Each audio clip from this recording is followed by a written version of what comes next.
కాళేశ్వరంపై విచారణ తుది దశకు చేరుకుంటోంది. ఇన్నాళ్లు అధికారులు, నిర్మాణ సంస్థల ప్రతినిధులను ప్రశ్నించిన జస్టిస్ పీసీ ఘోష్ కమిషన్ ఇటీవలే మాజీ మంత్రులను విచారించింది. ఇవాళ మాజీ ముఖ్యమంత్రి కేసీఆర్ ను క్రాస్ ఎగ్జామినేషన్ చేయనుంది. బూర్గుల రామకృష్ణారావు భవన్లో ఉదయం 11:30 ఈ విచారణ ప్రారంభం కానుంది. మేడిగడ్డ బ్యారేజ్, కుంగడం, అన్నారం, సుందిరిళ్ల బ్యారేజీలకు సీపీజీ నేపథ్యంలో గత ఏడాది మార్చిలో సుప్రీంకోర్టు మాజీ న్యాయమూర్తి జస్టిస్ పీసీ ఘోష్తో ప్రభుత్వం న్యాయ విచారణ కమిషన్ ఏర్పాటు చేసింది. అప్పటి నుంచి బ్యారేజీల నిర్మాణ ఇంజనీర్లు, quality control, operations and maintenance, central design organization, నీటిపారుదల, ఆర్థిక శాఖల అధికారులు, నిర్మాణ సంస్థల ప్రతినిధులను విచారించడం, వారి నుంచి అఫిడవిట్లు తీసుకుని క్రాస్ ఎగ్జామినేషన్ సైతం పూర్తి చేసింది.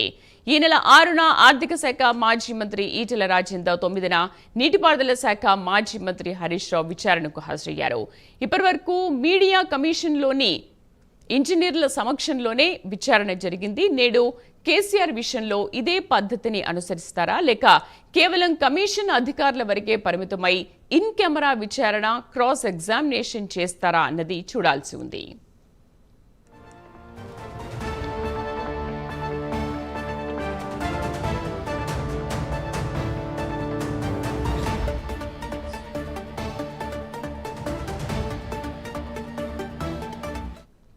కేసీఆర్ తో బీఆర్ఎస్ నేతలు నిన్న మరోసారి సమావేశమై పలు అంశాల గురించి సుదీర్ఘంగా చర్చించినట్లు తెలిసింది. ఇంకా పూర్తి సమాచారాన్ని మా కరెస్పాండెంట్ ప్రవీణ్ అందిస్తారు. ప్రవీణ్.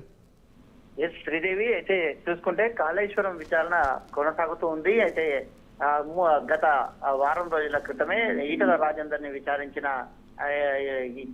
కమిషన్ అయితే మొన్న 3 రోజుల క్రితం హరీష్ రావును కూడా విచారణ జరిపింది. గతంలో ఈటల రాజేందర్ గతంలో ఫినాన్స్ మినిస్టర్ గా ఉన్నారు కాబట్టి ఈ యొక్క ఏదైతే కాళేశ్వరం ప్రాజెక్టు ఉంటుందో ఆ ప్రాజెక్టుకు సంబంధించినటువంటి ఆర్థిక లావాదేవీల అంశాలపైన అయితే ఈటల రాజేందర్ ని ప్రశ్నించినట్టు తెలుస్తుంది. మొత్తం సుమారుగా 45 నిమిషాల పాటు 19 ప్రశ్నలను ఈటల రాజేందర్ అయితే అడగడం జరిగింది.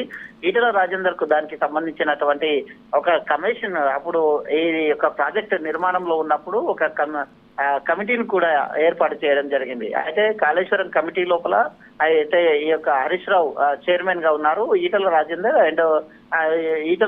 దాంట్లో సభ్యులుగా ఉన్నారు.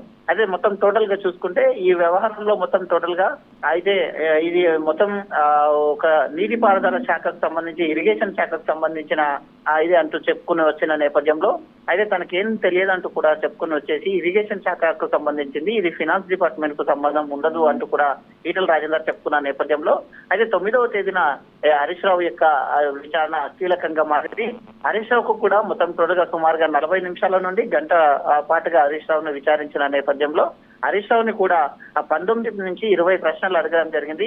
అయితే దానికి సంబంధించిన మెయిన్ గా ఏవైతే కొన్ని ప్రశ్నలు ఉన్నాయో ఈ యొక్క ప్రాజెక్ట్ అనుమతులు అయితే మేడిగడ్డకు మార్చవలసిన అవసరం ఏముంది అంటూ కూడా కొన్ని ప్రశ్నలను చేశారు. కాబట్టి టెక్నికల్ గా ఉన్నటువంటి ఏవైతే ప్రశ్నలు ఉంటుందో టెక్నికల్ గా ఉన్నటువంటి అంశాలను మొత్తం టోటల్ గా కూడా అయితే విచారణ కమిషన్ ఘోష్ ఆధ్వర్యంలో విచారణ జరిపిన క్రమం లోపల ప్రతిదీ కూడా డాక్యుమెంటరీ రూపంలో మొత్తం టోటల్ గా దానికి సంబంధించిన ఆ ప్రాజెక్టుకు సంబంధించినటువంటి 11 పర్మిషన్స్ లెటర్స్ ను కూడా హరీష్ రావు వాళ్ళ ముందు ఉంచడం జరిగింది, ఘోష్ కమిషన్ ముందు ఉంచడం జరిగింది.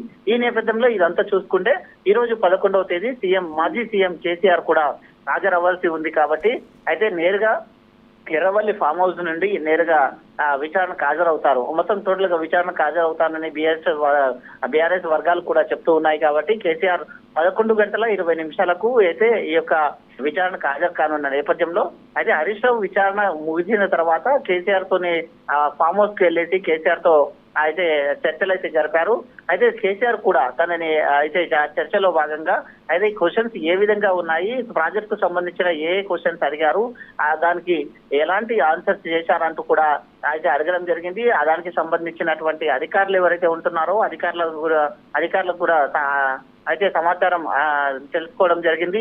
అయితే legal committee, BRS legal committee నుండి గిట అడ్వైజర్స్ కూడా కేసీఆర్ తీసుకున్నారు. కేసీఆర్ తీసుకొని నేడు కమిషన్ ముందు విచారణకు మొత్తం సర్వం సిద్ధమైందని చెప్పాలి. ఈ ఉదయం 11 గంటలకైతే మాజీ సీఎం కేసీఆర్ విచారణకు హాజరు కావాల్సి ఉంది కాబట్టి హాజరు అవుతారనే తెలుస్తుంది. బీఆర్ఎస్ వర్గాలు కూడా హాజరవుతారని కూడా చెప్తున్న నేపథ్యంలో ఈ యొక్క విచారణ ఇప్పటికే మొత్తం 90% మేరకు 400 పేజీల రిపోర్ట్ అయితే తయారు చేశారు. ఈ కారణంగానే ఇప్పుడు సీఎం కేసీఆర్ ఏం చెప్తారు, అయితే ఆ దాంట్లో హరీష్ రావు పాత్ర ఏంది, ఆ యొక్క ఈటెల రాజేందర్ పాత్ర ఏంది, అయితే ఆ క్లైమాక్స్ ఈ రోజు అయితే కేసీఆర్ తోని ఈ యొక్క కాళేశ్వరం కమిషన్ విచారణ ఒక క్లైమాక్స్ చేరుతుందని కూడా తెలుస్తుంది. Right Praveen, thank you.